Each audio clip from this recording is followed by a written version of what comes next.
En Colombia, hacer periodismo se ha convertido en el cáncer para aquellos que se atreven a denunciar casos de corrupción, narcotráfico, parapolítica e irregularidades que son censuradas por esos que se hacen llamar medios de comunicación. Censura y autocensura son dos palabras que definen el periodismo en Colombia, dos razones más para entender que tanto la libertad de prensa como la libertad de expresión son ilusorias en el país. En los últimos 38 años se han registrado alrededor de 153 asesinatos a periodistas en Colombia, una cifra aportada por el Centro de Memoria Histórica en la cual determina que casi la totalidad de los casos está en la más completa impunidad. ¿Por qué razón los periodistas deben callar la verdad? ¿Qué los hace ocultar lo relevante para los colombianos? ¿Vale la pena arriesgar la vida? ¿Vale la pena hacer buen periodismo? ¿O simplemente debemos seguir inmersos en un país dominado por la censura y la autocensura? Traemos para ustedes testimonios de diferentes comunicadores que se han visto involucrados en la complicada y peligrosa labor de hacer periodismo en Colombia. Relatos que nos van a mostrar los responsables directos de este terrible silencio.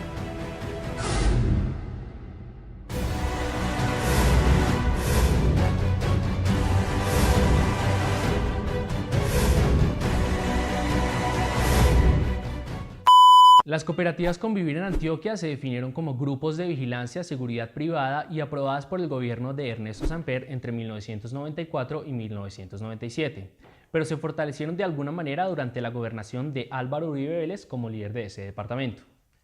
María Teresa Herrán, desde medios escritos como El Tiempo y El Espectador, denunció irregularidades que se presentaron en estos grupos armados. Esta decisión la ayudó a enfrentar pruebas difíciles en donde finalmente salió victoriosa por dar a conocer la verdad. Sacamos 2 artículos de investigación, no eran de opinión, sino investigación.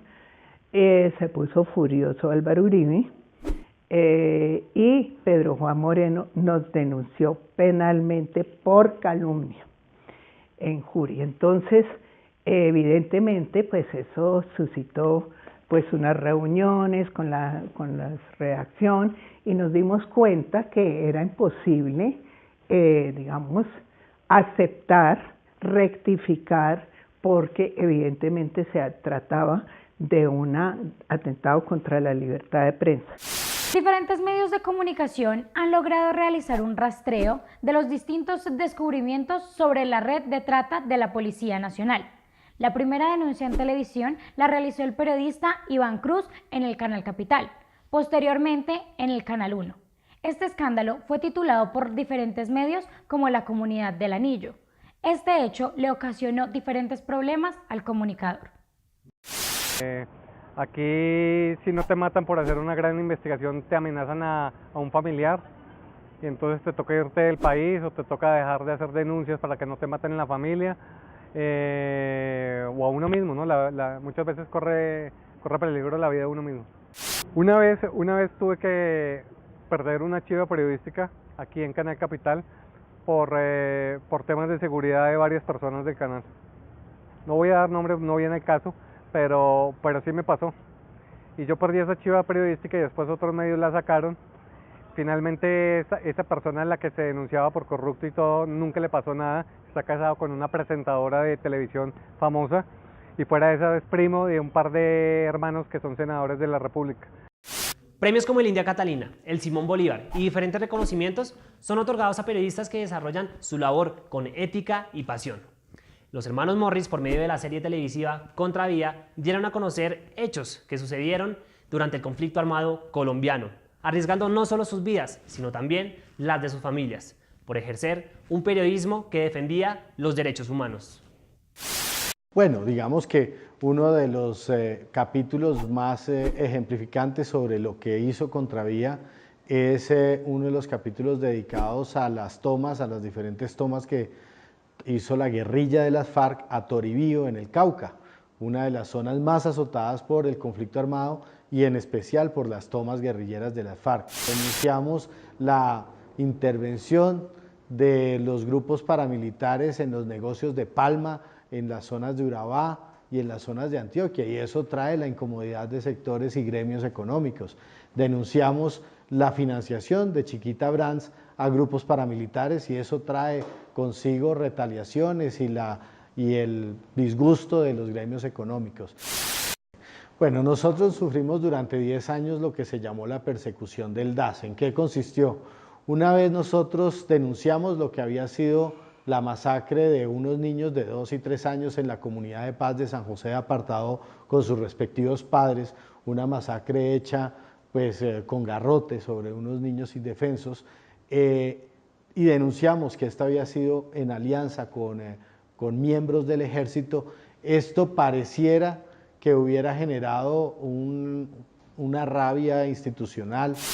En todo lo que competa a Contravía, denuncias que lleguen de cualquier parte que podamos corroborar, que sean de fuentes fieles, nosotros siempre estaremos en la intención de divulgarlas y de hacerle seguimiento. Hay quienes prefieren denunciar desde un medio escrito. Mauricio Pichot, desde su espacio en la W, escribió artículos en donde se evidenciaban los diferentes casos de testaferrato y sobre los abusos de derechos humanos que se presentaron en la presidencia entre 2002 y 2010. Mauricio nos cuenta sobre los principales problemas de ejercer periodismo en el país.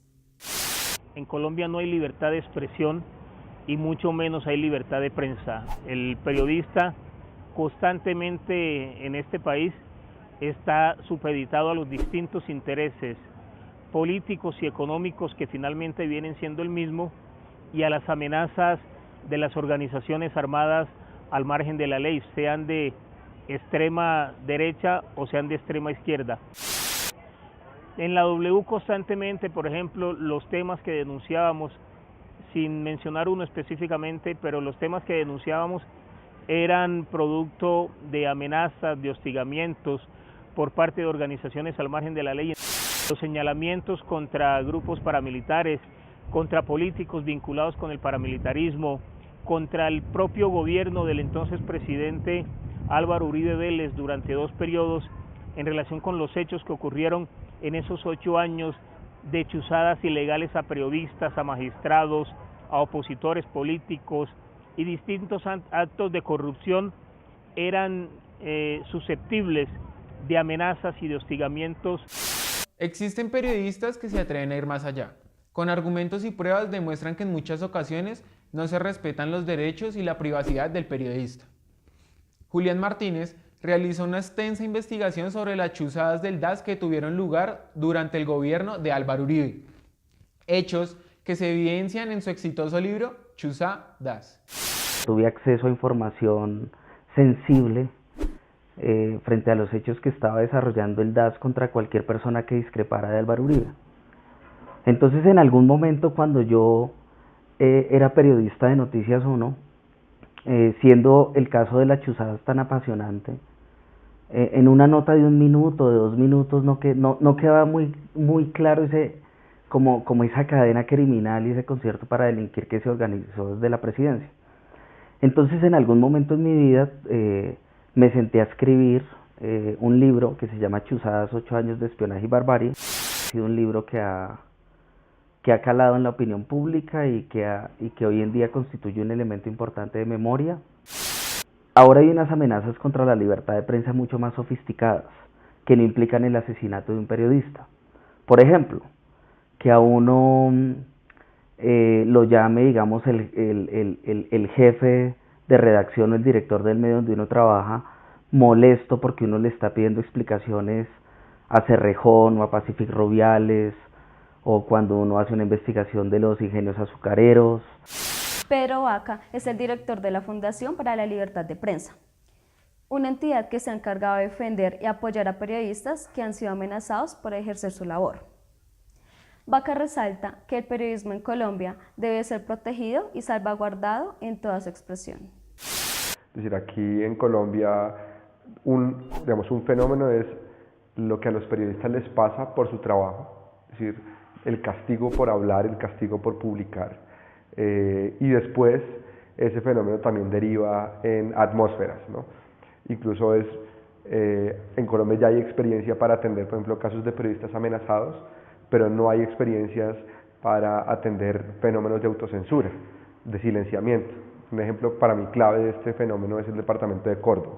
Sí, en el departamento de Córdoba hasta el año 2006 nos registraba amenazas y agresiones contra la prensa, y del 2006 en adelante hay un descenso casi a 0 en varios años consecutivos, y una persona desprevenida diría, bueno, pues aquí se acabaron las agresiones contra la prensa, cuando ocurre todo lo contrario, es decir, ya se aprendió a callar. Casos recientes, digamos, en este marco de la campaña electoral, donde Gustavo Petro, un líder súper importante, también al calificar a los medios de comunicación, estigmatizarlos y ponerles etiquetas, deja en riesgo a los reporteros que están allí cubriendo. Viviana Mercado ha tenido una larga trayectoria en medios de comunicación. Actualmente es editora en Publicaciones Semana, en donde ejerce un periodismo que crea memoria histórica y que contribuye a que los hechos de este conflicto armado colombiano no queden en el olvido. Esfuerzos como el de Semana Rural, que es un periódico que le apuesta a abrir las agendas, contiene fuentes distintas a los funcionarios públicos, a los alcaldes, a los gobernadores, a los partidos políticos. Las fuentes son organizaciones sociales, organizaciones gremiales, gremios locales, líderes y lideresas de procesos comunales y comunitarios, y me parece que por ahí es la forma de ir rompiendo como la hegemonía de las fuentes, la hegemonía de las voces, la hegemonía de los datos, y dejarle de creer tanto a la oficialidad. Sí se puede trabajar haciendo un periodismo distinto.